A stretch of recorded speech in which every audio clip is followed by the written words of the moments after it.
Hi everyone, now let me tell you whether you can become a successful engineer or not. This is Swati with you. So for engineering, the most important planet is, as per astrology, is planet Mars. If Mars is good in your chart, especially it is exalted, it's in the 10th house, related to 10th house, 2nd house, 6th house, the earth houses, or 11th house, and also 5th house for education. If it is related to the important houses in your chart, and especially 10th house, if Mars is 10th house exalted, then boom, you can very high chance of becoming a successful engineer. But that's not enough. Of course, Mars gives you the technical skill, the technology knowledge, and the will, the zeal to work as an engineer. But at the same time, we have to see some other aspects, other planets also, which can indicate whether you can be engineer or not. And if you are an engineer, then what branch is best for you? Along with Mars, planet Saturn is also very important because Saturn indicates machines and engineering and one's concentration of mind, depth of thought, and ability to plan. And Mars is the practical ability, efficiency in organizing, logical thinking, and instruments. So when Saturn and Mars have a connection, then there is a very high chance that you can be successful as an engineer. And otherwise, Sun, Saturn, Mars, Rahu, Ketu connected to the 4th house, 4th lord, 5th house, 5th lord, or any relationship between Saturn and Ketu gives a beautiful, bright career in engineering. Especially you will study engineering. And 5th house connection with all these planets, yes, 5th house is education, and all these malefic planets, they give a career in engineering. Also the connection between 5th house, 5th lord, 10th house, 10th lord, and the dasha, what mahadasha, what antardasha is happening at the time, that is also very important for engineering as a career. But we know that mathematics is very important in engineering, and Mercury is the planet that represents mathematics. So it's very important to look at the placement of Mercury when you're considering the yoga of engineering in someone's horoscope. So if your your Mercury is very good, then you will be good in maths. If you're good in maths, you'll be good as an engineer.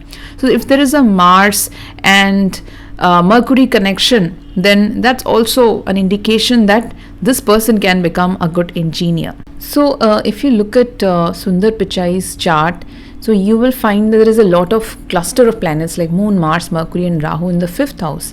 And Moon, the lord of 5th house, is with other 3 planets. 5th house is aspected by Saturn.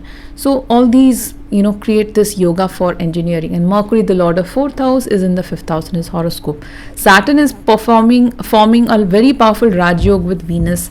So Saturn and Venus is related to software, and Saturn is related to engineering, so software engineering. Sundar Pichai was very well known with one of the top head of Google. So now moving on to, there are so many other branches of engineering. If Mercury is in the 3rd or the 10th house with an aspect to Mars, then the profession in IT or electronic communication is there.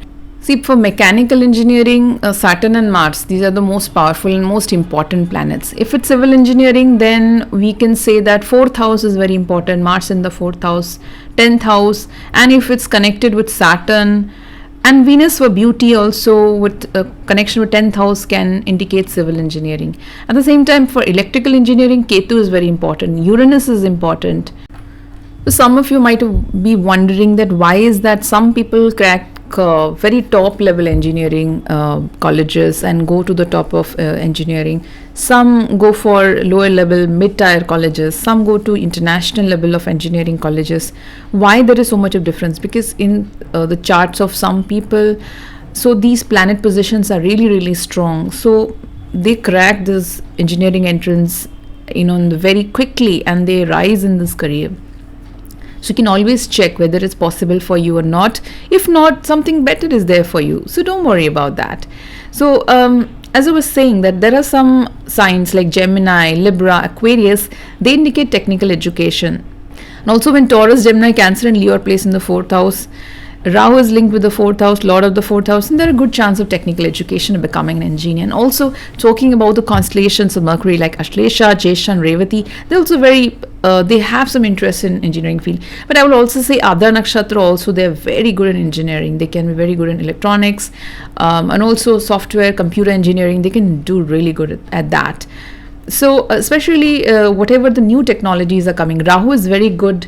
Rahu and Uranus, I will say, if it's very prominent, it's connected to your 5th house, 10th house, you will be very much interested in the modern engineering fields like robotics, artificial intelligence, software related things, AI, all these things, because Rahu wants something unique. So connection between Mars and Rahu can indicate an engineer. Sun, Mercury. If Mercury has an influence on Saturn, then something intellectual kind of engineering, something which involves intellectual thinking. If Rahu is involved, then it can show a connection with chemical engineering. Something with chemical engineering can also be indicated with the connection with Rahu. For computer engineering or software engineering, Venus, Mars, Mercury, these 3 planets are the most important, because software engineering is all about mind, and so naturally Moon also. Moon is a very important planet for software engineering, because software engineering is about everything is in the mind. So your Moon has to be really strong, but it also involves intellectual thinking. So Mercury, Venus, because it's indicator of software.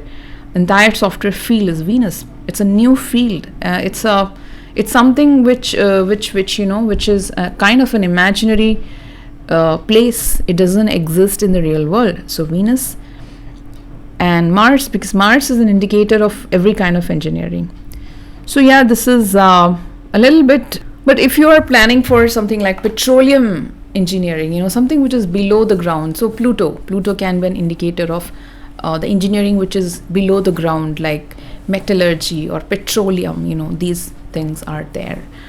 So if your Mars is debilitated in your chart, don't worry, don't think that you cannot become an engineer if your Mars is debilitated, because when Mars is debilitated, it gives a exalted view or exalted aspect to the opposite house. And also, if your Navangsh Kundali is good, Mars is good in the Navangsh Kundali, in the inner charts, then also not only Navangsh, there are other divisional charts where you can check whether your planets are better there. So if your planets are not good in the D1 chart, if it's good in the inner charts, then yes, definitely there is a possibility that you can become a successful engineer later in life, or you have to do more hard work. You have to give many attempts, you have to study more, then only success will come to you. So, and also, even if a debilitated Mars has a Neech Bhang Yog, then also eventually your Mars will develop and you'll become a successful engineer. Also, I will say that Mars becomes developed as a planet. It develops as a planet at the age of 28. You will see some changes happening. So some people study engineering late in life. I was shocked to know that some people started engineering after 30. Some people started engineering at the age of 35, 40. They were working in some other field like sales or marketing. They were bored. They were not getting enough money. So they switched to engineering, which is a well-paying career, later in life at an old age, and they became successful. It's not that they couldn't do it. Of course, ageism is very, very high in today's society. Like if you are starting education at a very old age, people will not accept you. But you should not worry about that. If you want to do it, just do it. Don't listen to anyone. And if you're interested for a career like robotics, so your Mars, your Saturn should be really good. And at the same time, Rahu Ketu should affect you. Other nakshatra people can do it. And you should have some innovation, like innovative planets which are good in your chart, like Neptune, Uranus. Some creativity should be there, because especially Satvisha nakshatra can do really good at robotics, because robotics requires that ability to think in a multi-dimensional way, because it's you are like jack of all trades. You have to know about all branches of engineering, especially robotics and mechatronics also. If you're starting engineering really late in life, don't worry, just go for it. And especially Saturn, if Saturn aspect is there, Saturn Mars gives a difficult aspect, then some people they get delays in their life, and when all the karma is over, the pending karma is over, your chance will open up. So that was all about whether you can become a successful engineer or not. If you are going to become, then no one can stop you. And especially if you're a Chitra Nakshatra person, well, you can be an engineer and you'll be a creative engineer also. You can design you can design missiles or tanks, or I don't know, the mechanical equipments. Chitra Nakshatra people can be very good engineering plus designing. They have that combo pack. So yeah, if you're planning to become an engineer, I hope you get successful in that. And if you want consultation from me, you can contact me in the number 9082496693. Thank you so much. Bye bye.